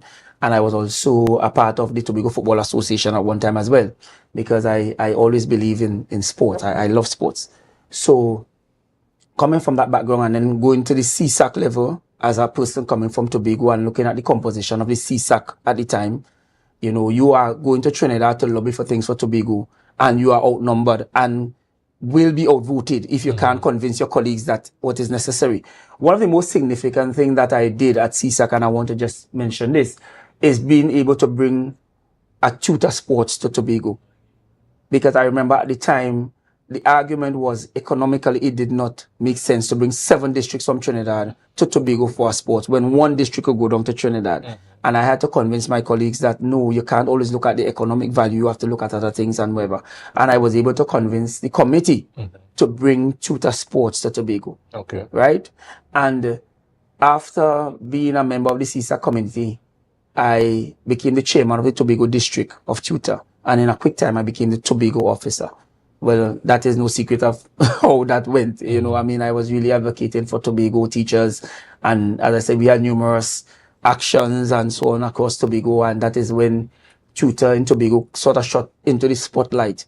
Because at the time, it was a struggle to get a lot of things that, now the benefits are being reaped and so on. But there were many things that were challenging to teachers in Tobago at the time. So I'm used to doing that. I remember one of the times that I went to the Teaching Service Commission, and I advocated in such strong terms for Tobago that on the other occasion, the commission prepared for the Tobago officer. And my colleagues were like, but the commission prepared for you? And I said, yes, because I went to the commission, I testified to them, and I said, you all are neglecting Tobago. And I gave them some stats. And by the next occasion we met, they were able to, they had a whole section just to deal with Tobago. So that is the level of commitment that I have to this island, because I grew up here, I intend to die here, and I would want this island to really be transformed. But I think that one of the things that I would really want to see happen in the future, regardless of how the relationship continues between Trinidad and Tobago, is a concerted effort, a real concerted effort to develop Tobago. I have traveled a lot. I've gone to most of the Caribbean islands. I've gone to many countries outside of the Caribbean. And when I look at the resources that we have in terms of Trinidad and Tobago, I think that Tobago should be better off. I know the argument has always been by persons who are convenient that, Tobago gets enough. But if you look at the level of development of Trinidad as opposed to the level of development of Tobago, then you will understand that why would you cut the development budget of an island that is the island that is lesser developed? Logically, as any Tobagonian, regardless of your color, whether it's red you're supporting or whatever, as a Tobagonian, because I have appealed to Tobagonians to be Tobagonian first, that you must lobby for Tobago. Your party should come second, right? But, when you look at what is happening in terms of our development budget, you give an island 200 million for development, and you're renovating a hotel in Trinidad for 400 million. As a Tobagonian, you should feel insulted. Not as a PNM or a TPP or a PDP or any, as a Tobagonian, you should feel insulted. You should feel incensed. You should feel angry, because it tells you where you are placed in this national situation. And that is the kind of fight that I'm talking about. That is the kind of passion that I have for Tobago. Because as I said, Tobago is near and dear to my heart. But when you talk about the type of fight and passion that Tobagonians need to have in advocating for Tobago, regardless of where they stand, you also indicated previously that you would be willing to throw your hat in the ring for that THA election. But what do you think you can do as a area representative that you aren't able to do as a councillor? Well, as an area representative, remember, as a councillor, I am not the area rep, which is something different. And while I would lobby informally, and to be quite honest, I must say that the Executive Council has listened to my appeals in terms of what is needed in my community. I think as an area rep, I would be better placed to do that, right? So that if the time comes that I decide that I'm going to do that, then I will be better placed to make those requests. Understood. And even as you are there, you said you have advocated for a few things that has happened. Are there certain things that you would still like to see within the district that every time you drive up and down, it pains your heart, that you really want to see change there? Well, I think that you have to manage change, and you have to also be realistic in your expectations. And that is something that, well, the average Tobagonian has to also adopt. And if we are able to accomplish those things that I mentioned in the first 4 years, because the reality is I think a lot of persons don't understand governance. 4 years in governance is no time. And I have often heard people saying that the party's mantra was, let me fix this.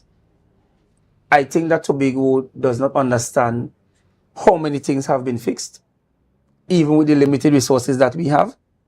When you have a situation where in almost every division, everything needs to be fixed, with a situation where you have a budget that is limited in terms of resources, then I would say that, we have done well.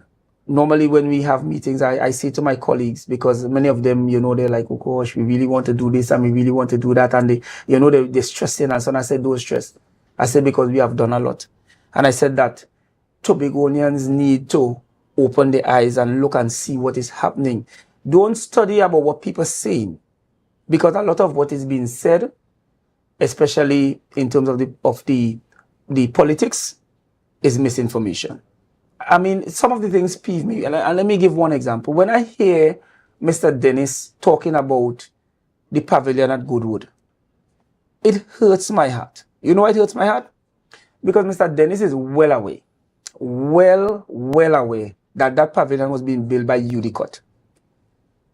And after the election, UDCOT, I can't say that they were instructed, but they pulled out of the projects that they were doing in Tobago. They just simply said that we're done. Who instructed UDCOT to do that? That is left for the public to infer. But you're coming now and talking about why we're not finishing it. You know why we're not finishing it. So the THA now has to find money to go and finish it for Tobagonians. And as we have done, and this THA has continued to do, we are putting resources into many things that we don't have responsibility for. We continue to put resources into national security, for example, right? Because we cannot allow national security to deteriorate on the island. And because we have to ensure that the citizens of Tobago are safe and so on, we continue to put money into national resources, national security. These things are not always publicized because you're busy just trying to do the work and not, publicizing these things. But there are many things that the THA does that we do not have responsibility for, even with the limited resources that we have. And then you have persons who are trying to paint a narrative as though the THA does not care. You're building a baccalaureate facility, indoor facility, but you're not building it. You have neglected Tobago for so many years. And that is something when I was a teacher, I understand, because we take children down to Trinidad for finals and so on, and they have to play in an indoor facility. And it's the first time some of them play in an indoor facility on a wooden surface, right? And after so many years, you decide you're going to build an indoor facility, and then you're not going to build it to international standards, right? So obviously, when we came into office, we would not accept that. And it not that we are saying that it shouldn't be built. We are saying, let us sit and do something good for the people of Tobago. So that when the politics is at play and people coming out there and they're trying to give impressions about a lot of things. I mean, I know that they say politics has a morality of its own, but I think each of us is responsible for our souls, and we'll have to answer some questions when the time comes. And one of the things that I'm not going to do as a politician, I'm not embracing it, because at that time it was difficult for me to refer to myself as a politician. I am not going to go out there and lie to the people. I prefer not to say anything. But I'm not going to go there and deliberately lie to people and try to mislead people. And that is what they are about. And that is what irks me very much. Because I'm certain, 150% certain, that Mr. Ansel Dennis knows that Udi got pulled out of that building, that pavilion in Goodwood. And he knows that is why it was stolen. And he knows that Udico took forever to hand over the documents to the THE. He knows that. But he's out there trying to purport that the THE is not doing that. Understood. And these are the kind of things that would really irk me. And Mr. Kerr, talk to us about what has been your biggest challenge thus far, because we understand you had to shift from the advocate to the politician. You are a husband, you have children that you seem very protective of, and there are going to come the times when the administration is in scandal and there are people who may not like you, they may not like your wife, they may not like your ideologies, and the easiest way for them to release that is on your children. How do you navigate being a father and a politician? But I think that it is difficult at times, you know, but I have a very close relationship with my children. You know, I try to spend a lot of time with them, and that is the reason why I said I will not offer myself as a MP, right? And I try my best to teach them a lot, because I remember a lot of things that I was taught by my father. My father had some sayings that I even believe in today, and it has molded me to be the kind of person that I am. Some people think that I'm too principled. I'm a very principled person. I believe in being on time. I believe in not wasting people's time. I believe in being honest with people and letting people know, you know, what you really can realistically do for them. Although that might not be the best mold for a politician, because, you know, you might tell persons, well, I really can't help, you know, I will see what I could do. I will try my best, you know, and that kind of thing. But, you know, over the years and so on, I think that the experiences that I've gained in this office has actually taught me new things, you know, and I continue to develop and grow in this position. You know, it has been challenging at times, to be quite honest. I think that when there was that whole bacchanal with the split, you know, I doubted myself. I said, this is what I did not want to get involved in, you know. And then when we had the issue with the recording, right? I said, I started to think that I was in Russia or one of these places where, you know, you have people having secret tapings and bugging rooms. And I said, I didn't sign up for this. I thought that, yeah, you're going to get bad talk and you're going to get cussed and they're going to tell you everything that they think they know about you. But I didn't sign up for the level of, you know, you're thinking that somebody might be listening to your phone calls, or the level of you going to a room and you're not sure if there are devices that are taping your meeting. I'm like, when did we get to that desperate position? You know? So those are some of the things that I had to struggle with mentally, because I felt that, you know, I didn't sign up for that part of it. I know the bad talk is normal. You will get bad talk. People will say all kind of things about you, things that they know, things that they think they know, things that they don't know. That is okay. But I think part of the other part of the thing with having my colleagues' homes being searched on a whims and fancy and that kind of thing, you know, those things really, really at the time played on my mental, because I'm like, this is too much. This is going a little too far. But I have since, you know, been able to come to terms with some of those things, and I am ready and willing to continue to press on for the development and the good of Tobago. Okay. And Mr. Kerr, as we continue the conversation, we're going to take a really quick break and we'll be right back. Just stick with us and remember to share the live, share the live, share the live.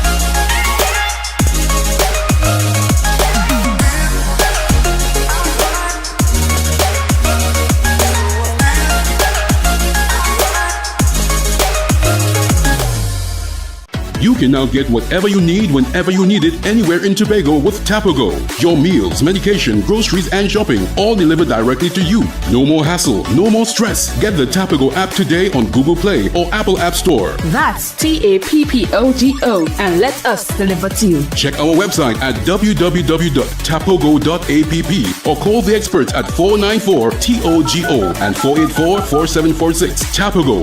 Relax. We will get it to you. Tobago's at your service. Want to get better? Where to start? What kind of exercise to do? What to eat? How to get restful sleep? Need a doctor to search for root cause? Look no further. Come to Majuba Hill Lifestyle Center Foundation at our Wellness Center in Goodwood, or Food Hub in Darrow Springs, Scarborough, or Doctor's Office in Goodwood and Darrow Spring. Contact 49 Swift 4979 438.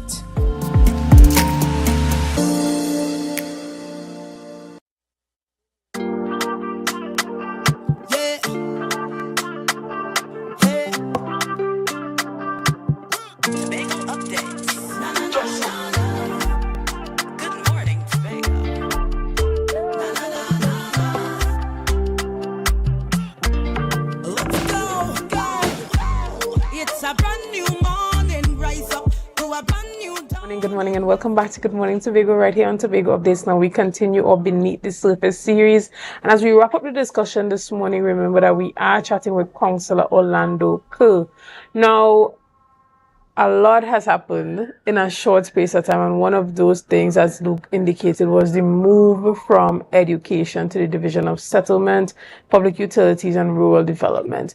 Now, were you expecting that? Because I heard a lot of persons within the public domain saying, well, we thought that they would have made her a secretary, and, based on the fact that you've been known to be a leader in the community as well as a businessman. Persons came out saying that they expected that from you. Was the shift expected, and did you welcome it, or do you feel like it was sort of like a slap in the face? Well, I know that the chief had indicated that he was going to do some shifting around. And once the chief indicates that, then you prepare yourself to go anyway, right? It wasn't a slap in the face, because I'm prepared to serve wherever I go. And that is why when I was moved to settlements, I accepted my position and I just started to run with whatever projects that we had to do. I continued with the street lighting and the electrification that Assistant Secretary George was doing. And then we had some other initiatives that we started to roll out. So for me, it was just a transition. It was just a movement and a change of mindset, because you have to start to look at things differently. When you were in education, there were some objectives that you wanted to achieve. Now you're in settlements, there are different objectives that you want to achieve. But it's about delivery to the people. So regardless of whether you're in education or you are in settlements, it's about trying to deliver to the people of Tobago. So for me, it wasn't a major. Right. And one of your colleagues, Assemblyman Megan Morris, we were told that she might not be a part of this Beneath the Surface series. But we even had yesterday Assemblyman Terrence Baines, and he indicated that he's not necessarily looking to put himself back up to office, but he still presented himself here to account to the people. Why do you think that some persons may be unwilling to participate in a Beneath the Surface series like this one? Well, I would not want to try to offer a reason, or even if I don't know that is the situation either, and I really would prefer not to see, because people have different reasons why things happen, and I really don't know. So very often, if I'm asked a question and I don't have the information, I simply don't try to offer an explanation, because sometimes you offer an explanation and you put your foot in your mouth because you just simply don't have the information. Okay. So I would not want to even try to think about why not. If it is indeed the case, then whoever individual will know why they don't want to be a part of it. And Mr. Kerr, wrapping up, I want you to articulate to us and the Tobago population and the wider region viewing this show. When you think about the island of Tobago, what does Tobago mean to you personally? Well, I can tell you that I absolutely love this island. Recently we went on site visits with the Division of Tourism. And I went to some of the waterfalls that I have not been to since living here. I went to Castara, I went to Palo Tove, and I'm a little bit ashamed to say I did not visit those waterfalls before, right? Because we have some plans to, try to transform those places, and so on. But I think I was really blown away by the one at Lamy Road. Okay. That is like close to where I live, and it is absolutely so beautiful. And I love Tobago because Tobago is a naturally beautiful place, and we have beautiful people. I think that there has been some shift in terms of, how people on the island interact with each other. But I don't think that all is lost. I think that we can go back to that loving, close-knit community that, we used to be, even in the face of development. There are some things that I believe that must be retained, even as you develop. So we can develop our infrastructure. We can develop, even in terms of, our education system and all these things, we can improve those things. But there are some things I believe that we must hold on to. There are some places I believe that we must keep it as natural as possible. When we were looking at the waterfalls and so on, one of the things that I will be totally against is like putting too much concrete and nothing in those areas. You want those areas to remain as naturally beautiful as possible. I think that many Tobagonians don't understand what we have. We have a very beautiful island. The other day I was driving home, and there were about 3 or 4 cars in front of me, and I saw someone throwing out a box of KFC just going up before we enter into John Dale. And the only reason why I didn't stop the vehicle, I didn't know which vehicle it was. And that has nothing to do with being a counselor, or that has always been me. I am a person that will stop that vehicle and say, why did you simply throw a box out on the highway? That has nothing to do with my present position. I have always been a person who has been in fierce defense of Tobago, because that is not what Tobagonians do. I know Tobagonians to be people who are clean, who take pride in their surroundings and so on, right? I can't say with any certainty that it was a Tobagonian who did it, but whether it was a Tobagonian or it was a visitor, it hurt me to see I'm driving up the highway and somebody threw out a box right on the highway. Why would you do that? So these are the things that I love Tobago. I really love Tobago. As I said, I intend to live in Tobago until I die, right? And I think that, the people of Tobago have to love the island as well and assist in the transformation of this island. Understood. The executive of the THA are leaders, but the reality is that our transformation has a lot more to do with the people than with the persons who are the leaders, right? The leaders set the policy, but who carries out the policy, right? We know that there's a challenge with productivity on the island. And I think that we have to do introspection as Tobagonians. And when we go to work, we do our honest day's work for an honest day's pay. And in us doing our little part as Tobagonians, this island will realize being the greatest little island on the planet. And we have to wrap up this morning, but one of the things that Tobagonians want to know when it comes to the housing crisis on the island, this administration advocated to be able to provide affordable housing, specifically to young professionals. And I believe that there was a program announced for public officers to be able to benefit from lands or houses. Can you clarify that? From the TH, I believe it's a program under the Office of the Chief Secretary. Can you please tell Tobagonians about that and how they can possibly stand to benefit from that? Well, I don't have all the information. As I said, when I answer questions, I like to have all the information, but I can tell you that initiative is being rolled out, right? I know that there are some lands that have been identified for that.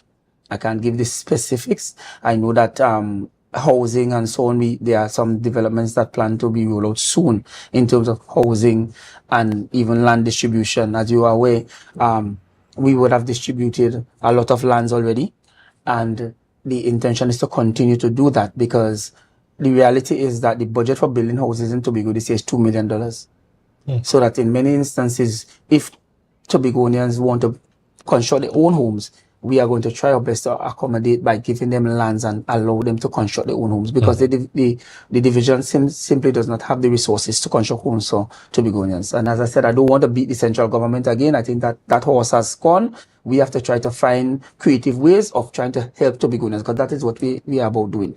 So, those things are in train and will be realized very soon. Understood. Well, we want to thank you so much for being here this morning. We want to thank you for giving us the opportunity to ask you the intimate questions, right? But guys, we want to thank you also for being a part of this morning's discussion. We want to thank you for your likes, your shares, and your comments, and all that you have been doing to make Tobago Updates the #1 broadcaster right here on the island of Tobago. Luke, is there anything you want to say before we head out? Well, Chanel, today's interview was a very interesting one. Like I said, it's always a pleasure to sit down and really chat with the politicians, because it shows transparency, it shows accountability, and because it doesn't translate well to the public when you only pop up on TV to ask for people to vote for you. Nobody resonates with that. But it's good to, be courageous to sit down and face the questions and answer them as transparent as possible. So, Mr. Kerr, good job to you today. I wish you all the best in your future endeavors. Right, also. and we are trying our best to ask the questions that you want asked. So if you feel like maybe we hadn't asked some of the questions that you wanted asked, you have the opportunity moving forward, and you already had it, to put your questions in the comment section, and we would be sure to ask them the questions. Correct. Right? We would be asking them the questions. And so tomorrow we look forward to speaking with Assemblyman Ian Pollard, who is also the Secretary for the Division of Settlement, Public Utilities, and Rural Development. Guys, again, we want to say thank you and have a great day.